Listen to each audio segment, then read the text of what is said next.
औज़ुबिल्लाहिमिनश्शैतानिर्रजीम बिस्मिल्लाहिर्रहमानिर्रहीम। Types of solids. Solids दो तरह के होते हैं, अमॉर्फस सॉलिड्स और क्रिस्टलाइन सॉलिड्स। अमॉर्फस सॉलिड्स ऐसे सॉलिड होते हैं जिसमें पार्टिकल किसी तरतीब के साथ जुड़े हुए नहीं होते। अमॉर्फस का लफ्ज़ी मतलब होता है शेपलेस।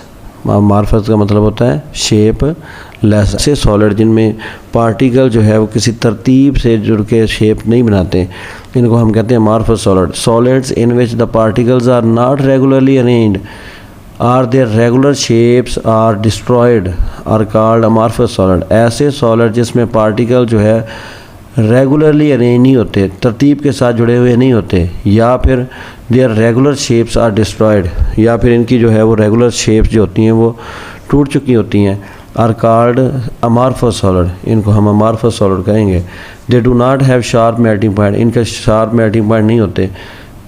एग्जांपल्स इसकी है plastic, rubber, glass are amorphous solid.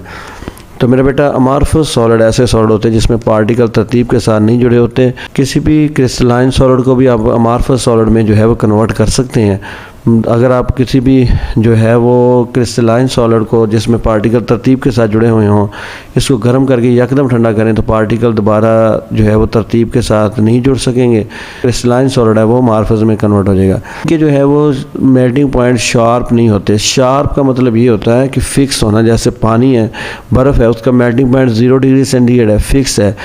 0 degree centigrade पर बर्फ़ के तमाम मॉलिक्यूल जो है वो लिक्विड वाटर में कन्वर्ट हो जाते हैं। आप जो है वो थोड़े से बर्फ़ के टुकड़े डाल के पानी ग्लास के अंदर उसको गर्म करना शुरू कर दें और नीचे इसके अंदर थर्मामीटर लगा दें।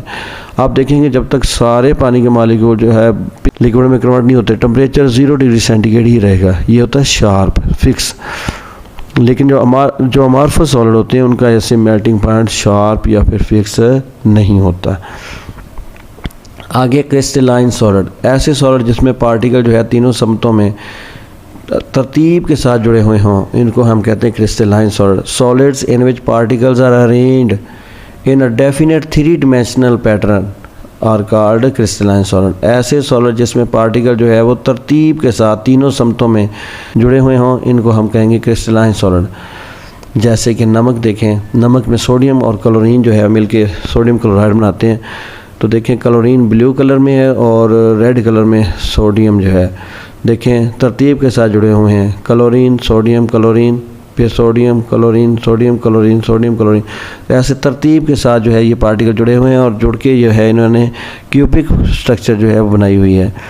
तो ऐसे सॉलिड जिसमें पार्टिकल तरतीब के साथ जुड़ के कोई मखसूस किस्म की शेप बनाए, उनको हम कहते हैं crystalline solid.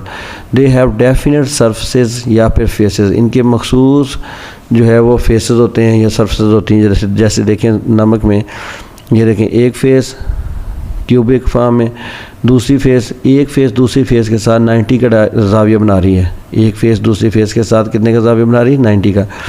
Each face has definite angle with other. Her face जो है दूसरी फेस के साथ मखसूस ज़ाविया बनाती है। They have sharp melting point. इनके मेल्टिंग पॉइंट जो है वो बिल्कुल शार्प होते हैं, फिक्स होते हैं। एक मेल्टिंग पॉइंट पे जो है ये सारे का सारा सॉलिड जो है मेल्ट हो जाता है। जैसे नमक का जो है मेल्टिंग पॉइंट 800 डिग्री सेंटीग्रेड है, तो 800 डिग्री सेंटीग्रेड पे सारे का सारा नमक मेल्ट हो जाता है। एग्जाम्पल्स डायमंड और सोडियम क्लोराइड। जो अमॉर्फस सॉलिड होते हैं उनमें मेल्टिंग पॉइंट शार्प नहीं होता, वो रेंज में होता है। अगर कोई चीज़ मेल्ट होना शुरू हो जाए, 20 से मेल्ट होना शुरू हुई, 30 तक मेल्ट हो गई, यानी 20 पे कुछ मॉलिक्यूल मेल्ट हो गए, कुछ 25 पे, कुछ 23 पे, कुछ 24 पे, कुछ 27 पे, तो जाके 30 पे सारे मॉलिक्यूल मेल्ट हो गए। तो इसको कहेंगे हम अमॉर्फस सॉलिड जिनमें मेल्टिंग पॉइंट शार्प नहीं होता। और जिनमें शार्प होता है उनको हम कहते हैं क्रिस्टलाइन सॉलिड्स। ये जो क्रिस्टलाइन सॉलिड होते हैं इनका मेल्टिंग पॉइंट इतना फिक्स होता है कि इसको देख के हम किसी भी कंपाउंड को आइडेंटिफाई कर सकते हैं। ये जो है वो क्वालिटेटिव एनालिसिस के लिए जो है वो यूज़ करते हैं हम इसको। बहुत सारे कंपाउंड अगर आपके पास हैं, आपने जो है सेम कलर वाले, तो आपने उनमें से आइडेंटिफाई करना होगा कौन सा कंपाउंड जो है वो कौन सा है। तो आप उनके मेल्टिंग पॉइंट चेक करें। मेल्टिंग पॉइंट से जो है वो आप अंदाज़ा लगा सकते हैं कि दिया गया कंपाउंड कौन सा है। मिसाल के तौर पर नमक है, 2-3 कंपाउंड हैं आपके पास, उनमें से देखना क्या नमक कौन सा है।